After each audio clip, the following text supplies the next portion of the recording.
Bismillah ar-Rahman ar-Rahim. Alhamdulillahi wassalatu wassalamu ala Rasulillah. Dear audience everywhere, welcome back to the topic of today. The topic is, as you know, that how to make teaching effective. And the subtopic today is links. We need to make links in our classes. And I didn't want to say links, cross-curricular links. I wanted to leave it open because there are many types of links. Research said that, yes, the more links that we have, the easier it becomes for us to learn. We can learn quickly. And we have already many links in our brain. One link is that whenever you see the matches, you remember that it may cause fire, right? So this is a link. Whenever you see an umbrella, you expect sun or rain outside. So there are many links in our brains, and we need to increase these numbers of links. One important thing is that to make cross-curricular links. In other words, to make a link between one subject and another. One thing, trying to show the students that the learning is something connected. It's not something in isolation. And any piece of information that you learn, it may help you. You may need it to use it in another place.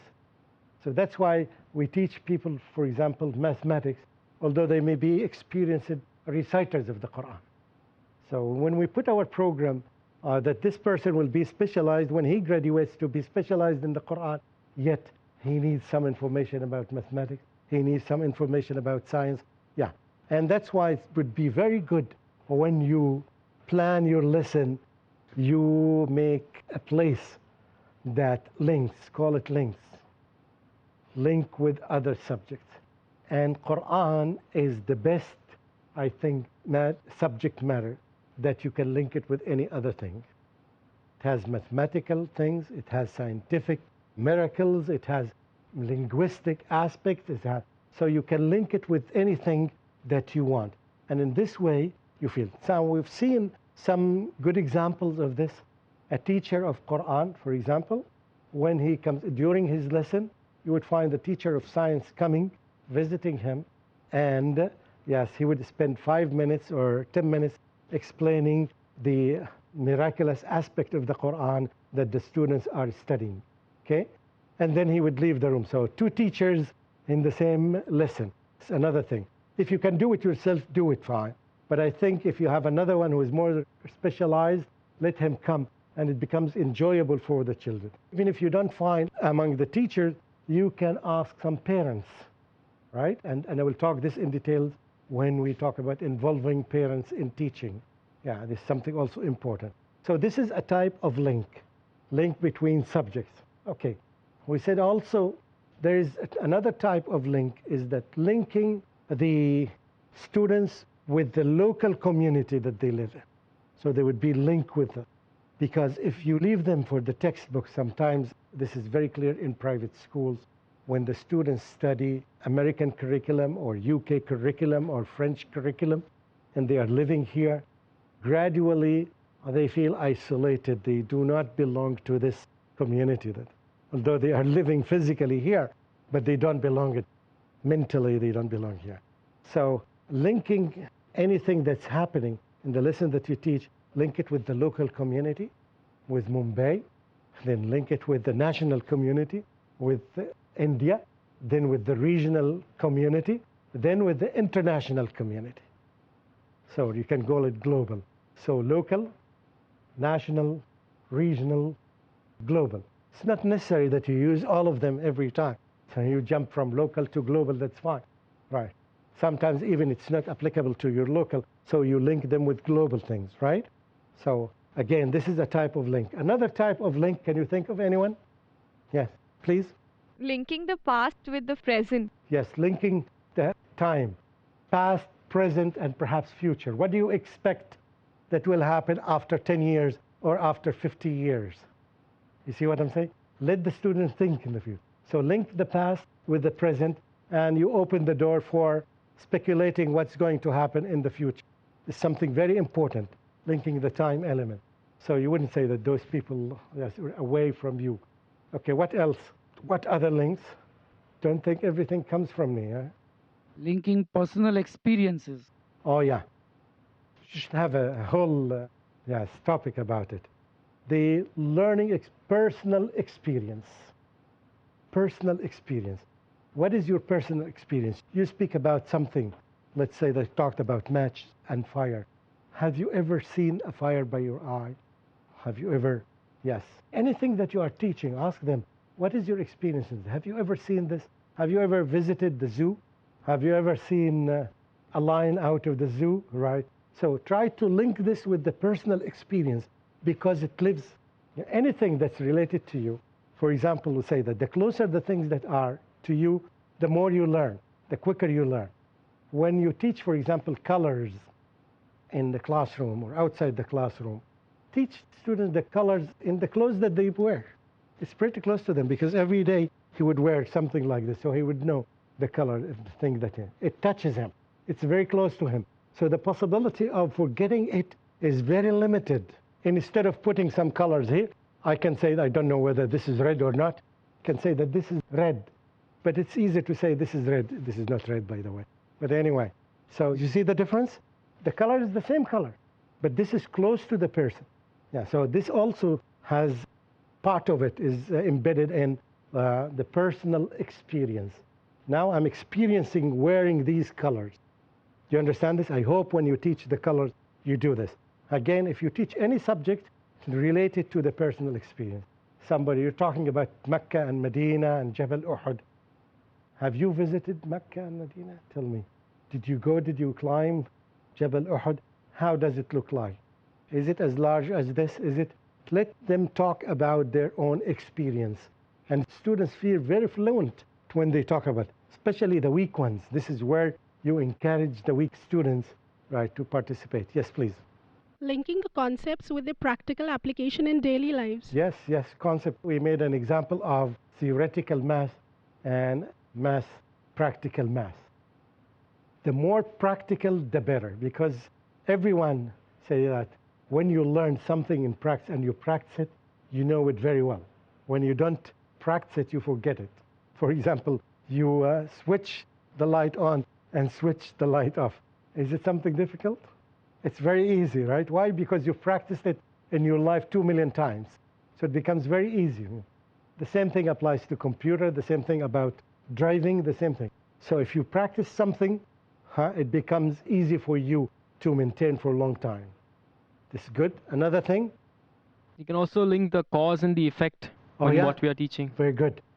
This cause and effect, cause and effect. And I was teaching Arabic and I put it, a lot of exercise, I put a lot of exercise in the book. So see the cause and effect, particularly in the ayat of the Quran. There are many things here. You see the cause. What caused them to be in hellfire? This thing, disobeying Allah. What caused them to be in the bottom of hellfire? It's hypocrisy. So the ayat, I used to ask them, underline the cause, underline the effect. So this is in the Quran. You can do the same thing in hadith, right? You can do this anything.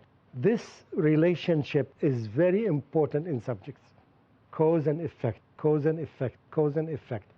Very nice one. Good. Jazakallah khair. Yes. Give a one. Cause and effect, linking time, past, present, future, local, regional, global, right? What else? Personal experience. We call it experiential learning. I'm giving you the term so when you read it, you would know. Experiential learning. What else? We began cross-curricular links. What else? Concept. Theory and practice. Theory and practice. Are we missing anything else? Linking to currently what's happening, as in the current affairs in reality, what's taking place around. Yes, that's good. She's saying that linking what the current affairs with the past or with the Quran, you say? I think both. Both. Okay. So I think we'll come back to this after we take a break. Assalamu alaikum wa rahmatullahi wa barakatuhu. Hush, little baby, breathing so calm. Bismillah ar-Rahman ar-Rahim. Welcome back after the break. I hope you enjoyed it. Yes, the last point that we were talking about, linking the current affairs with something in the past or something that may happen. Okay, the revolution that's happening, yes, all these revolutions that in these countries, all of a sudden they happened. Do you think that they happened haphazardly? Were there some brains behind that? Who do you think who caused these problems? What do you think that what will happen next? These revolutions are trying to introduce democracy from the widest door possible. Is there other possible? You can open some options for the people to think. Yes? One example would be global warming. The issue of global warming. How we can talk about it currently and what was the situation in the past. Yes, you can do that. By the way, it's the same topic. You can deal with it locally and globally. The same topic, you can link it by element of time in the past and what's your expectation? This would be a high-level thinking question. What do you think, what will happen next? I expect that people will fight for water, right? Lots of those human beings will die very quickly, quicker than before. Anyway, so let them imagine what's happening. What other kind of link? The do's and don'ts. Do's and After don'ts. you learn that lesson, what do you need to think about? Like, now how do you need to do in this matter? And, you know. Okay, the halal and haram? Exactly. Yes, the halal and the haram, or the do's and the don'ts. My situation, what should I do? What should I don't? Linking what you study with what is your role in the situation. Would you go with the revolution or would you, what is your position? Okay, is it halal to do it or not halal to do it? It's always good. There's another important link. I wanted to isolate it to have one talk about it. It's linking with the previous lesson, previous information. And usually this is, we put it in the preparation for the lesson, on the top, close to the top of lesson plans. Research said that it's easier for anyone to learn when you connect with the previous experience, with the previous lesson that he or she had studied. For example, I'm teaching a person how to drive a car. And instead of just stepping in and saying that to drive, to do this. Remember when you rode your bicycle in the past, right? You remember what you did do? You did this and this and this. You said, yes. And you remember you fell 2 or 3 times? Yes. And so and so and so. And then you say that now you wouldn't at all fall from the car. But there are other problems. So you introduce that by linking to the past.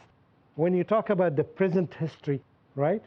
A revolution now, try to link it with the previous revolution. Anything like this. So when you are talking about grammar, for example, in Arabic we have verbal sentences and nominal sentences, right? Remember when we studied nominal sentences that begin with the noun? Today we are going to study a new kind of sentences that don't begin with nouns. The sentences that we are going to learn now are sentences that begin with verbs. So the first category was sentences with nouns. The second category, right, were sentences with verbs. At that time, when he studied sentences with nouns, he didn't study anything about verbs. So you are trying to link that. It becomes easier for us to remember these things and to learn quickly. So I think this should be all the time in the preparation of a new lesson. Yes, please. Can we also link to the mistakes that the students commit commonly so that they are better aware? What we are teaching, can we link them to the mistakes so that they can better decipher how to catch that mistake so that they don't fall in the same? Can you give me a practical example? No, I'm asking you whether we can do that. The namaz, salah. By the way, I told you that I used to make it. When I make workshops about salat, yes, even I carry 3 colors, the green, the yellow, and the red. So when a person is praying, right, and he makes a mistake, I would use the color. The red color, that means it's a big mistake. It's not acceptable, right? So the blue one, it's in between, still acceptable, right? But it's not violation. And the green one, that it is okay. I used to do this and I'm still doing it. I heard one comment from a scholar. He told me that this was not the approach of the Prophet ﷺ when he used to teach things. So I became a little bit apprehensive, fearing that I may make a mistake. I don't see the evidence. So, but anyway, I became a little bit apprehensive to that.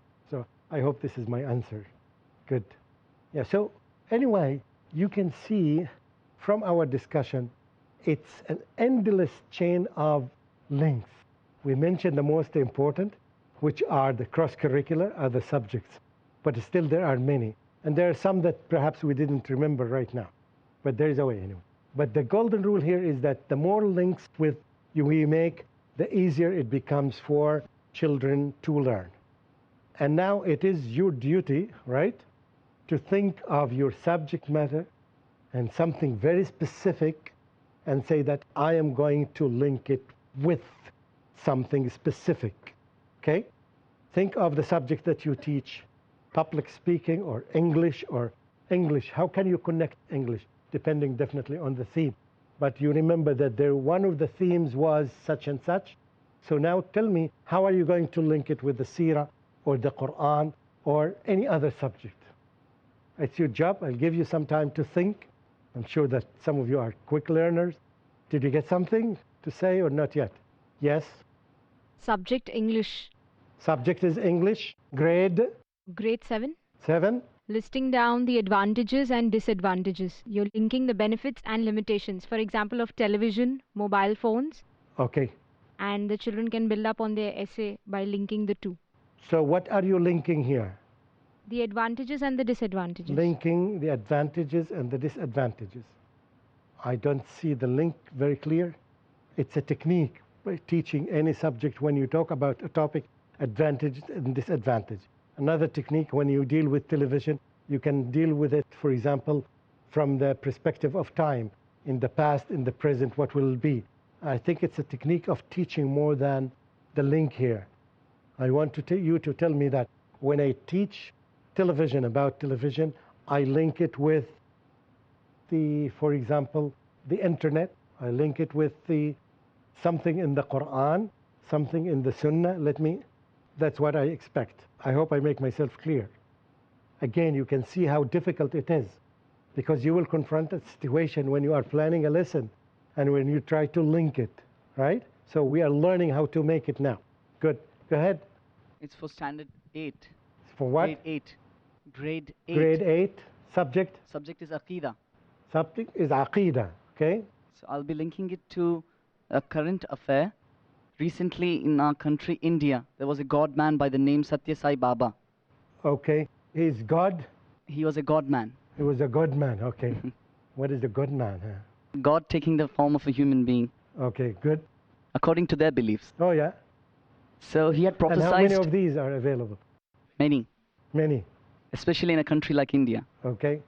So in his lifetime, in the year 2000, he had prophesied that he will be living for 96 years in his life.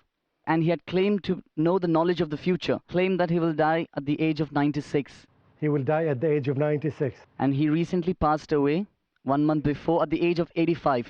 85. He miscalculated. Perhaps he didn't study math well. Okay. Maybe that was the case. I didn't study math well. So we can very well tell the students that Allah says in the glorious Quran in Surah Luqman, chapter 31, verse number 34, that the knowledge of 5 things is only with Allah. Okay. And one such is when a person is going to die. Yes. So very well linking with this is a good link of the current affairs, what's happening, current events with the Aqidah, or Aqidah with the current events. Good example. Another example, still have few more minutes. This is not an example, but it just struck me that can I make a link between opposites? Like in Quran, whenever the hell is mentioned, then the effect of heaven, the benefit of heaven is also mentioned simultaneously. Okay. Again, this would fall under the category that's mentioned here, advantages and disadvantage. I think it's a technique of teaching. Yeah, teaching by opposite. Teaching by knowing advantage and disadvantage, or knowing the opposite, more than a link. Okay, what else? Again, this is my opinion. From your opinion, it can be, yes. It's English grade 3. there was a play about Claudius and how he wanted to invade Colchester, and they were like, it was expected if they could enact it. So like about what kind of a dress he would wear. So it would get connected to different, they could talk about what the Egyptians wore and what the other countries, so like their clothing, their trade. So it's English to history, their connection. Yes, you can do that. And also you can do it English to English when you try to make a link between what's happening in Egypt and what's happening in Turkey, what's happening in India and what's happening in Pakistan. You can make links between that, of course. So we can add to the links between countries, similarity. Okay, yes? This would be to link English as well as the Quran. Is we can ask the students, if you're teaching them English grammar, parts of speech, can give them a translation of the ayah of surah of the Quran, and we can ask them to pick out the parts of speech in that surah, so that they get to learn the surah, the translation, as well as the English part of it, that is the parts of speech. Okay, it's not clear, but it's okay. See, you are translating it mainly. Okay, you're not making links. Yes, last one. If you're doing tenses with the children, Tenses? yeah, grade 6, they already have the past knowledge of the simple, present, past and future. You give them the details with the help of the prior knowledge. So you link their prior knowledge and teach them further. Yes, in teaching grammar. Yes, this is linked between previous knowledge. You're teaching a tense, right? You've already taught the past. Now you can teach the present perfect, right? Or whatever other tense. One of you only, you select one. No, you select one. Connecting the present and the past. In the Quran, there are stories about the previous Ummah. Yes. For example, Bani Israel. Okay. So we are told what they did, and that becomes a mirror for us now, for the present Ummah. Like for example, Allah says, Anni fazzaltukum alal alamin. Then the wrath of Allah descended upon them. So I'll tell the reasons to the students that why it happened and how we are doing like that in the footstep of the Jews and the Christians. Like Surah Juma, okay. Those who have books and they don't get benefit. In the footstep of the Jews and the Christians, the Quran says that according to Sahih Hadith, that the Muslims will follow. So now the Quran becomes a mirror for us. When we listen to the stories of the previous Ummah, for example, Bani Israel, Allah says, Anni fazzaltukum ala alamin. And Allah tells us, Kuntum khayra ummatin. You are the best of the people. It's an example of the past tense. Why they aren't anymore and why we are in danger. So what they did, we should not do it.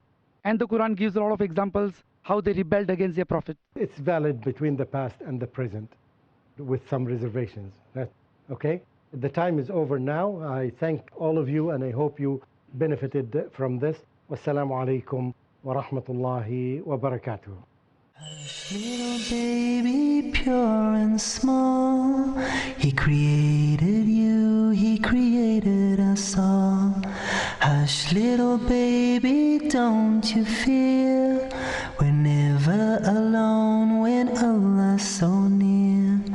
Hush, little baby, breathing so calm, He'll protect us all and keep us from harm. Hush, little baby, still and serene, you are a Muslim, Islam's your deen. Hush.